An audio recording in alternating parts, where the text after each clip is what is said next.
Bismillahirrahmanirrahim. Assalamualaikum, my dear students. This is me, Bilal Ahmad, and you were watching my YouTube channel All Pak Verses. Students, आज की video में इंशाल्लाह हम mathematics test के part number 5 को discuss करेंगे। तो आप लोगों ने वीडियो के साथ एंड तक जुड़े रहना है और वीडियो को कहीं से भी स्किप नहीं करना। So without wasting any time, let's start the video. Our first MCQs है if u is equal to 37 and v is equal to 83 then find the value of u plus v. तो students ये हमारे पास दो numbers दिए गए हैं, हमें दो अल्फ़ाबेट्स के वैल्यूज़ दिए गए हैं और हमने u प्लस वी को फाइंड करना है। तो ये तो एक सिंपल सा एमसीक्यूज है। u प्लस वी को हम बराबर कर लेंगे, 3 और 8 को जमा करेंगे तो आ जाएगा 11, 7 प्लस 3 को ऐड करेंगे तो हमारे पास आ जाएगा 10। तो हमारे पास इसका जो करेक्ट ऑप्शन है वो है option A, mean 11 and 10। Solution में आप लोगों को साइट पर दे दूंगा, आप वहां से भी मुलाहिजा कर सकते हो। एक्सक्यूज नंबर 2 है हमारा, to triangles will be congruent if their opposite blanks are equal। सुनिए, जो कॉन्ग्रुएंट का वर्ड है आप लोगों ने बार बार सुना होगा। ये हमें कैसे एंगल को कहते हैं? देखिए स्टूडेंट्स, हमारे पास जो दो एंगल्स आपस में आइडेंटिकल होंगे तो इसे हम नाम देते हैं कॉन्ग्रुएंट एंगल्स का। यानी अगर मैं कहूँ कि एक हमें एक मतलब ट्रायंगल दिया गया है और उसके दो साइड्स इक्वल है तो फिर इसे हम कहते हैं कि हमारे पास एक कॉन्ग्रुएंट एंगल है। कॉन्ग्रुएंट एंगल हमारे पास एक्यूट एंगल भी हो सकता है, ऑब्ट्यूस एंगल भी हो सकता है, एक्सटीरियर एंड इंटीरियर एंगल्स भी हो सकते हैं। तो हमारे पास दो ट्रायंगल्स तब कॉन्ग्रुएंट होंगे जब इनके अपोजिट साइड्स और एंगल्स इक्वल हो। So the correct option is option C.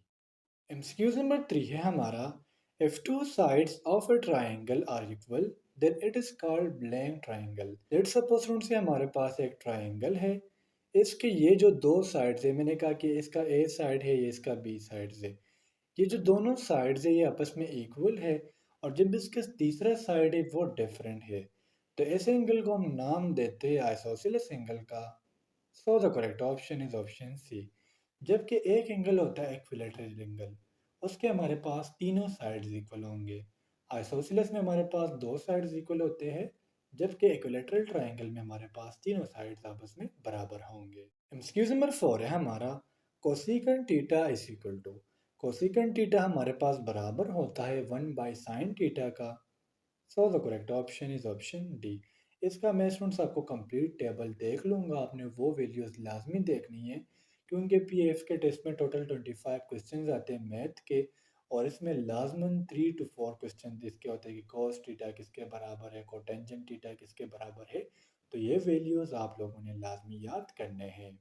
MCQs number 5 है हमारा, if A is equal to 1 2 3, B is equal to 2 4 6, then find A union B. U का मतलब है यूनियन।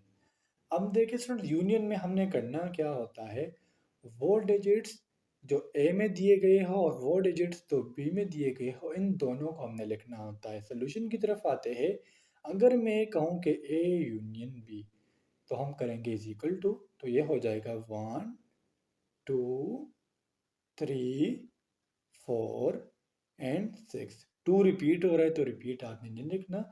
इस तरह एक होता है इंटरेक्शन। इंटरेक्शन में आप लोगों ने करना क्या होता है, वो डिजिट्स जो दोनों साइडों में मौजूद होंगे वो आपने लिखना होगा। जिस तरह अगर इस क्वेश्चन का हम इंटरेक्शन निकाले तो वो हमारे पास हो जाएगा 2, क्योंकि 2 हमारे पास दोनों सेट्स में मौजूद है। एक्सक्यूज नंबर 6 है हमारा, 5x² + 5 is a polynomial of which degree. हमने पॉलिनोमियल का अंदाज़ा इस x से लगाना है क्योंकि x के ऊपर हमारे पास स्क्वायर आया है और ये जो स्क्वायर है ये हमारे पास सेकंड डिग्री को शो कर रहा है। सो the correct option is option A. हम कह सकते हैं कि जो 5x² + 5 है ये हमारे पास सेकंड डिग्री का पॉलिनोमियल है। एक्सक्यूज नंबर 7 है हमारा, when both sides of an inequality is multiplied by -1 then it changes from greater than 2। देखिए स्टूडेंट्स, यहाँ आपने करना क्या है, इनइक्वलिटी को आप जहन से निकाल लो। अगर मैं कहूँ कि हमारे पास एक डिजिट है 5, अगर हमने इसको मल्टीप्लाई किया -1 के साथ, तो इसकी वैल्यू हमारे पास हो जाएगी -5। तो देखिए +5 से हमारे पास वैल्यू चलेगी -5 में, तो ये ग्रेटर देन से हो गया चेंज लेस देन में। सो the correct option is option A. अगर हम एक इनइक्वलिटी को, या हम सिंपली कह सकते हैं कि एक नॉन माइनस डिजिट को -1 के साथ मल्टीप्लाई करेंगे, तो इसकी वैल्यू ज़्यादा से कम में चेंज हो जाती है। क्वेश्चन नंबर 8 है हमारा, quadratic equation has blank roots. तो हम क्वाड्रेटिक इक्वेशन में कैसे इक्वेशन को कहते हैं जिसको हम स्टैंडर्ड फॉर्म में दोबारा लिख सकते हैं।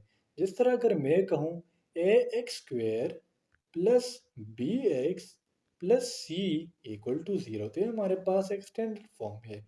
और क्वाड्रेटिक इक्वेशन के हमारे पास टू रूट्स होते हैं। So the correct option is option B. MCQs number 9 है हमारा, if v is equal to u plus A T then find the value of t। Students, इस एमसीक्यूज का सलूशन मैं आप लोगों को यहाँ पर भी कर देता हूँ, साथ साथ मैं पेज भी ऐड कर लूँगा। तो मेरे पास जगह कम है, जैसे जैसे मैं लिखता हूँ आप अपने साथ साथ नोट कर लेना। देखिए सुन, हमने वैल्यू फाइंड करनी है टी की। तो फर्स्ट ऑफ ऑल हम करेंगे, हम लिख देंगे v minus U equal to A T. मैंने क्या किया, u हमारे पास इस साइड पे था, मैंने दूसरी साइड पर लेकर चला गया। फिर इसके बाद हमने करना क्या है, हम लिखेंगे A T is equal to V minus U. मैंने सिर्फ रीअरेंज किया है, अभी तक मैंने इसमें मज़ीद कुछ नहीं किया। अब चूंकि अपने वैल्यू फाइंड करनी है टी की, तो इससे हमने इस ए को हटाना होगा।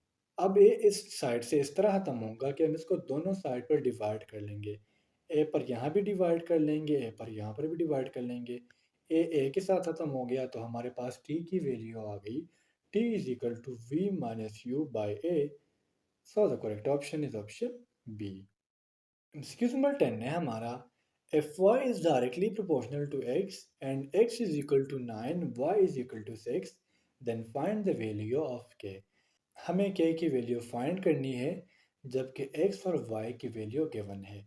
अगर मैं कहूँ y is directly proportional to x, directly proportional को हम k के साथ ख़त्म कर लेंगे, तो ये हो जाएगा y इज़ इक्वल टू के एक्स। फिर y की वैल्यू हमारे पास है 6 और x की वैल्यू हमारे पास है 9। तो हमारे पास क्या हो जाएगा, ये हो जाएगा k इंटू 9। तो ये हमारे पास बराबर हो जाएगा 6 इज इक्वल टू 9 के। अब हमने वैल्यू किस चीज़ की फाइंड करनी है, k की। तो हमने क्या करना होगा, इस 9 को दूसरी साइड पर लेकर जाना होगा। तो यहाँ तक आप नोट कर लो, आगे मैं लिख के आपको देता हूँ। हमारे पास फाइनल क्या आया था, 6 इज इक्वल टू 9 के। 9 यहाँ पर मल्टीप्लिकेशन में दूसरी साइड पर जाएगा तो डिवाइड हो जाएगा। तो इसकी हमारे पास वैल्यू कुछ यूँ आएंगी, तो ये हो जाएगा 6/9 इज इक्वल टू के। हो जाएगा 3 1 ज़ार 3, 3 2 ज़ार 6 एंड 3 3 ज़ार 9। तो के की वैल्यू हमारे पास आ गई 2/3। देखिए एक्स की वैल्यू गिवन है, वाई की वैल्यू गिवन है, के की वैल्यू फाइंड करनी है। फर्स्ट ऑफ ऑल वाई और एक्स को आपस में क्या करेंगे, मल्टीप्लाई करेंगे। प्रोपोर्शनल की साइन हटाने के लिए हम के लगाएंगे, तो ये हो जाएगा y इज इक्वल टू के एक्स। एक्स की जगह अपनी वैल्यू फुट कर देंगे और y की जगह अपनी वैल्यू फुट कर देंगे। बकाया सोल्यूशन यहाँ पर साइड में आप लोगों को दे दूंगा, आप वहाँ से मुलाहिजा कर लेना। क्वेश्चन नंबर 11 है हमारा, find scientific notation of 0.00054। Students, इससे पहले पार्ट में हम ये डिस्कस कर चुके थे कि हमने कैरेक्टरिस्टिक किस तरह से फाइंड करनी है। अब साइंटिफिक नोटेशन में आपने एक बात याद रखनी है, अगर पॉइंट लेफ्ट टू राइट जा रहा है तो हमने आंसर देना होगा माइनस में, और अगर पॉइंट राइट टू लेफ्ट जा रहा है तो हमने आंसर देना होगा प्लस में। अब यहाँ पर देखिए पॉइंट ज़ीरो के बाद है, हमने इसको फर्स्ट नॉन ज़ीरो डिजिट के बाद लगाना है। और माइनस, और जो पॉइंट है वो लेफ्ट टू राइट जा रहा है, तो ये हमारे पास माइनस में आएगा। फर्स्ट ऑफ ऑल आपने अपने जहन में ये रख लेना है। फिर इसके बाद देखिए ज़ीरो के बाद पॉइंट इस ज़ीरो के पीछे आ जाएगा, फिर इस ज़ीरो के पीछे, फिर इस ज़ीरो के पीछे, फिर लास्ट में 5 के बाद आ जाएगा। तो ये हमारे पास 4 डिजिट्स आगे चला गया। अब लेफ्ट टू राइट जा रहा है तो ये हमारे पास माइनस हो जाएगा। तो इसको हम लिखेंगे 5.4 multiply by 10 raise to power -4। -4 मैंने क्यों लिखा? क्योंकि जो पॉइंट है वो 4 डिजिट आगे गया है और लेफ्ट टू राइट गया है। सो हमारा जो करेक्ट ऑप्शन होगा वो होगा option C, mean 5.4 multiply by 10 raise to power -4। MCQs number 12 है हमारा, if log M N then. देखिए स्टूडेंट्स, ये हमारे पास लॉगरिथमिक फार्मूला होता है। जब हमें लॉग एम एन दिया गया हो तो एन हमें क्या करेंगे, एन को हम लॉग से पहले लिख लेंगे और एम अपनी ही जगह रहेगा। सो हमारा जो करेक्ट ऑप्शन है वो है ऑप्शन ए। आपने करना क्या है, जो एन है इसको छोटा कर लेना, क्योंकि स्टूडेंट्स में पावर पॉइंट में बना रहा था और जब मैं स्पेस दे देता होता था तो एन ऑटोमेटिकली बड़ा हो जाता था। तो ये अपने इस तरह लिखना, N log M. MCQs number 13 है हमारा, what is the characteristics of log 8463।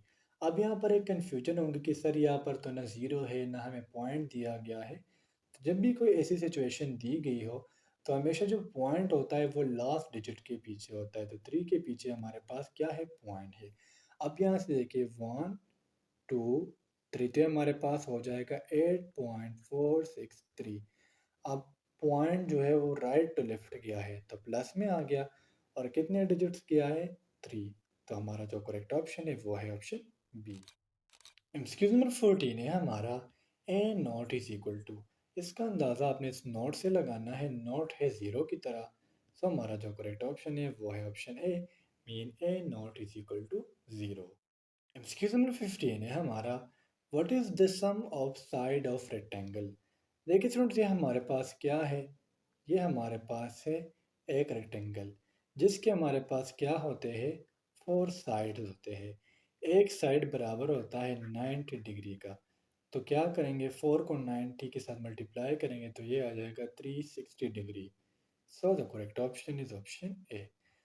Students, मैं चूँकि बॉटनी का स्टूडेंट्स हूँ, बायो का स्टूडेंट हूँ, तो इसलिए मुझे मैथ का कोई ख़ास अंदाज़ा भी नहीं होता। फिर भी आप लोगों के लिए मैं बहुत ज़्यादा कोशिश करता हूँ कि मैं अपना 100% दूँ और आप लोगों को समझाऊँ। तो अगर कहीं मुझसे गलती होती है तो उसकी करेक्शन मुझे कमेंट सेक्शन में लाज़मी बताया करें। तो स्टूडेंट्स, ये थे आज के हमारे मैथमेटिक्स के एमसीक्यूज़। उम्मीद करता हूँ आपको तमाम एमसीक्यूज़ क्लियर हुए होंगे। और अगर फिर भी आप लोगों को कोई कन्फ्यूजन हो, कोई डाउट हो, तो आप लोग मुझसे कमेंट सेक्शन में पूछ सकते हो। इंशाल्लाह अगली वीडियो में मिलते हैं। तब तक के लिए मुझे इजाज़त दीजिए। मुझे अपने दुआओं में याद रखिए। अल्लाह हाफिज़।